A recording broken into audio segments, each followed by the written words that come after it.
করবা যায় এখন হাঁসের মাংস খাইতে হলে শীতকালে বেশি মজা। মানে তো শীতকাল পুরো আইসিনি শীতকাল না এলে ভাব তো আছে নভেম্বর সালে আর হচ্ছে সিয়াস নভেম্বর চলতে আছে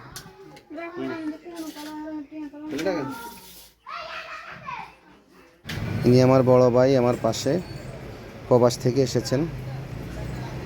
আজ অনেক দিন পর নিজের আপন মানুষের সাথে একসাথে খাবে বসেছে। আসলে একটা প্রবাসী দিনের পর দিন নিজের আপন মানুষের সাথে একসাথে না খাওয়ার কষ্টটা সে ভীষণ কষ্ট করে সহ্য করে, কারণ তাকে খাওয়ার জন্য ডাকার মতো সেই প্রবাসী কেউ থাকে না। তাই আজ অনেক দিন পর, অনেকে আছে 1 মাস নয় 2 মাস নয় বছরের পর বছর অপেক্ষা করে কখন আসবে সেই মধুর সময়টা, নিজের আপনের মানুষের সাথে একসাথে বসে খাওয়ার আনন্দটা পাবে, সে অপেক্ষায় থাকে। তো আজ অনেক দিন পর আমার ভাইয়ের সে আশাটা পূরণ হলো।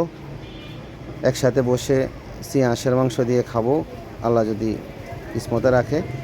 আর আপনারা আমার ভাইয়ের জন্য দোয়া করবেন, আল্লাহ যেন আমার ভাইকে সুস্থতার সহিত নেক হায়াত দান করেন। আর সকল প্রবাসীর জন্য আমার সালাম, আসসালামু আলাইকুম ওয়া রাহমাতুল্লাহ।